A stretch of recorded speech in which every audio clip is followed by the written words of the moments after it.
Oke, jadi ini adalah Redmi 13. Desainnya cakep, bikin hati jadi puas. Fitur lengkap, nggak bikin kantong terkuras.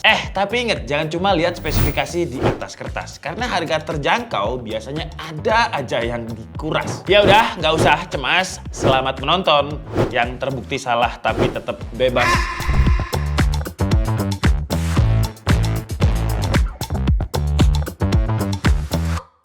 Hai Andika, guys di sini. Jadi ini adalah Redmi 13, HP keluaran pertengahan 2024. Cuman saya belum pernah ngebahas, dulu malah ngebahasnya yang versi Redmi 13C, versi lebih murahnya lagi. Dan sekarang saya baru berkesempatan bisa ngebahas si Redmi 13, yang kebetulan harganya sekarang udah turun ya. Dulu yang varian 8256 itu 2 juta sekian, sekarang jadi 1,9. Dan yang 8128 itu 1,999, sekarang jadi 1,7 jutaan. Jadi turun sekitar 200.000. Di kategori entry level turun 200.000 itu udah worth it banget. Tapi walaupun udah turun harga, apakah si Redmi 13 ini masih layak untuk dibeli di tahun 2025? Jadi inilah 6 alasan kenapa si Redmi 13 ini masih layak untuk dibeli.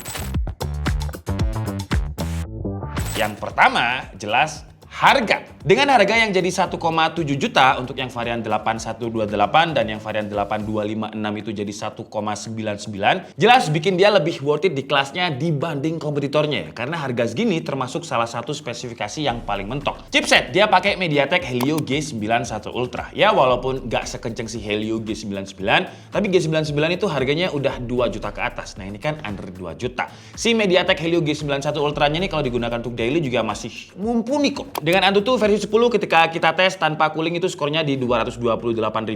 Kalau pakai cooling naiknya cuma 3.000 aja sih, 285 ribuan. Kalau untuk Geekbench 6 single core-nya itu di 196, multicore-nya di 743. Nah, kalau digunakan untuk gaming selama gamenya itu game-game yang casual, bukan game yang berat, juga masih mumpuni. Contohnya game PUBG, average FPS dia masih bisa dapat 37, settingan yang didapat sih smooth high ya, belum smooth extreme. Dan Mobile Legends average FPS dia dapat 49 di settingan ultra dengan frame rate-nya ada di high. Maksimumnya bisa tembus 50 dan drop-dropnya di 47 FPS. Cuman kalau mainnya game Genshin Impact, wah minimal ya harus G99 sih, jangan pakai G91 Ultra. Karena kalau di game Genshin Impact, average FPS dia cuma dapat di 19 dengan settingan lowest 60 FPS aktif dan dropnya kadang bisa sampai 11 FPS. Kita paksa pakai cooling pun nggak ngangkat ya. Di game Genshin Impact, average FPS dia cuma dapat 19 FPS. Jadi belum playable. Mending cari yang G99 Ultra kalau memang maunya main game Genshin Impact.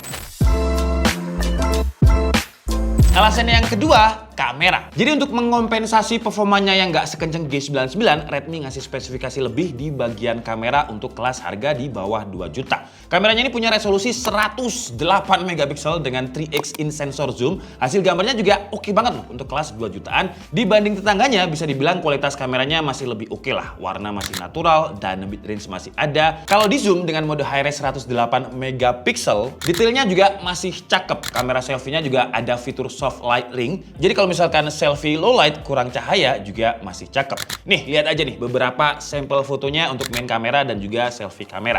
Ingat ya, ini harganya sekarang jadi 1,7 juta. Di kelas harga segini, kualitas gambarnya menurut saya juga udah acceptable lah. Dan ini adalah kualitas kamera depan dari Redmi 13. 1080p, 30 fps kira-kira seperti ini. Mencoba kita lihat dynamic range-nya. Dynamic range-nya masih ada tipis, jadi kalau di belakang ini masih fasad dan langit itu batas fasadnya masih ada lah.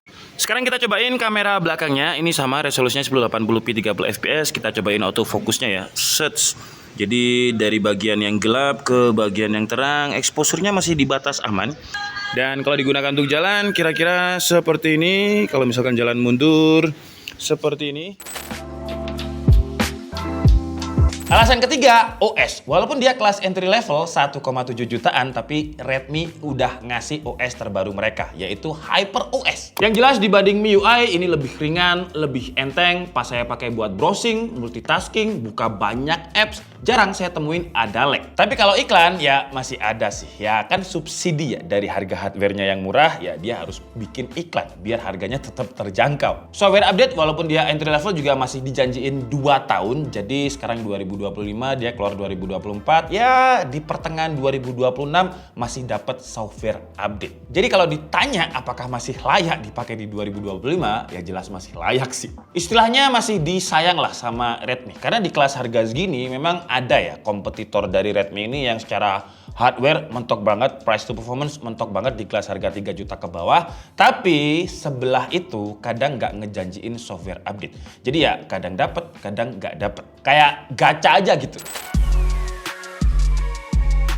Alasan keempat, layar. Layarnya ini nggak HD, tapi udah dikasih Full HD Plus dengan dimensi yang juga cukup gede, 6,7 inch. Dan bezel yang menurut saya masih acceptable juga di kelas entry level dengan kameranya udah punch hole, nggak water drop. Yang bikin desainnya itu jadi terlihat, ya kalau dibilang 3 jutaan masih oke lah. Untuk refresh rate kita dikasih yang 90 Hz, ya walaupun bukan yang paling kenceng ya, karena ada pesaingnya juga yang pakai 120 Hz. Tapi di kelas harga segini, untuk color gamut, color akurasinya udah cukup oke. Ketika kita tes pakai Spider Data Elite, pakai device kita, di mode Vivid sRGB-nya itu udah mendekati 100% dengan skornya 97%, Adobe RGB dan juga P3 71%, NTSC-nya di 66%. Untuk brightness tipikalnya dia dapat di 372 nits. Nah, kalau kita pakai mode yang saturated, P3 dan juga Adobe RGB-nya nambah dan brightness-nya juga nambah di sekitar 410 nits. Di kelas harga under 2 juta, brightness tipikal dapat 410 nits itu udah terang banget. Jadi kalau digunakan untuk outdoor atau orang yang punya mobilitas tinggi di luar ruangan,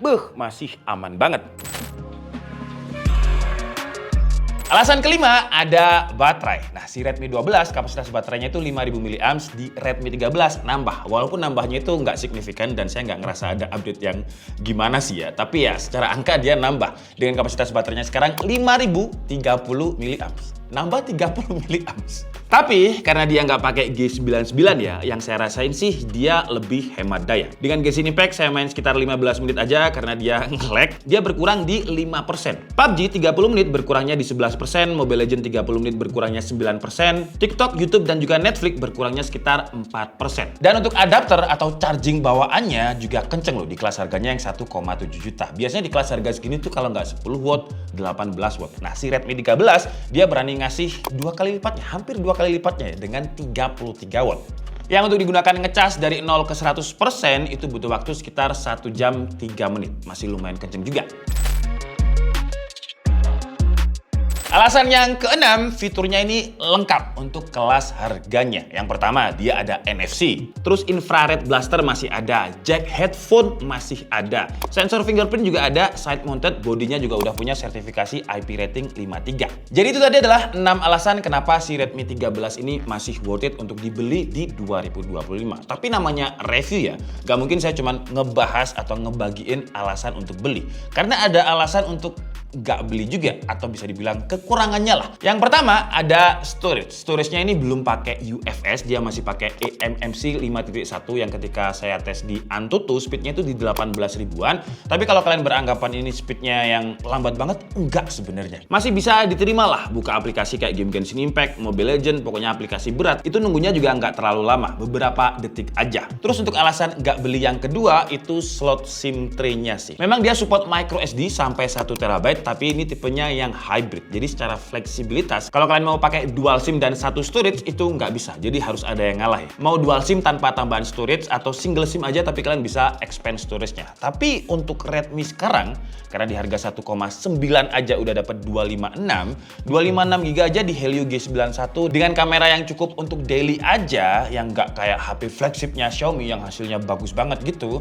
Ya 256 GB menurut saya udah lebih dari cukup. Alasan yang ketiga, kalau misalkan kalian sering pakai kamera ultrawide, ya sayangnya di Redmi 13 ini udah nggak ada ultrawide. Di Redmi 12 memang secara main kamera itu sekitar 50 megapiksel, tapi dia dapat ultrawide dengan 8 megapiksel. Nah di Redmi 13 108 megapiksel, tapi kita nggak dapat ultrawide. Jadi ya kalau misalkan POV fotonya pengen lebih lebar, ya kita ya yang harus maju mundur.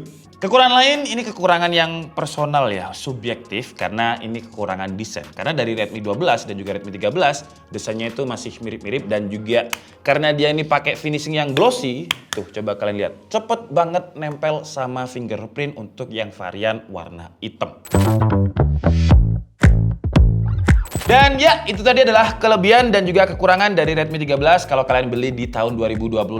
Dan kembali lagi ke pertanyaan, apakah dia layak dibeli di tahun 2025? Ya, layak banget sih, super layak. Karena kalau carinya kamera di harga 1,7 juta yang masih bisa diandalkan dengan resolusi 108 megapiksel, Redmi 13 ini jawabannya. Terus baterainya juga awet. Terus kalau kalian pengen OS yang lebih ringan, Hyper OS-nya juga udah support di Redmi 13 ini dengan harga yang cukup terjangkau. Software update-nya juga masih dapat sampai 2 tahun ke depan. Terus RAM dan juga storage-nya juga gede. Jadi kalau pertanyaannya apakah masih worth it di tahun 2025, jawabannya worth it banget. Performa sih memang nggak sekenceng Helio G99, tapi wajar. Ingat, harganya itu under 2 juta. G99 itu biasanya 2 juta atau 2 juta ke atas. Tapi kalau kita ngomongin performa, ya performanya cukup lah. Masih bisa diandalkan. Tapi kalau kalian orang yang sering pakai kamera ultrawide, ya si Redmi 13 ini nggak worth it. Tapi overall, kalau kalian mau maju mundur ngakalinya, karena 108 megapikselnya ini lumayan oke di kelas harganya, ya dengan harganya yang 1,7 juta sekarang, Redmi 13 ini termasuk HP 1 jutaan, berarti yang paling worth it sejauh ini. Salah satu yang paling worth it. Saya Dika Setiabudi and see you on the next video. Bye-bye!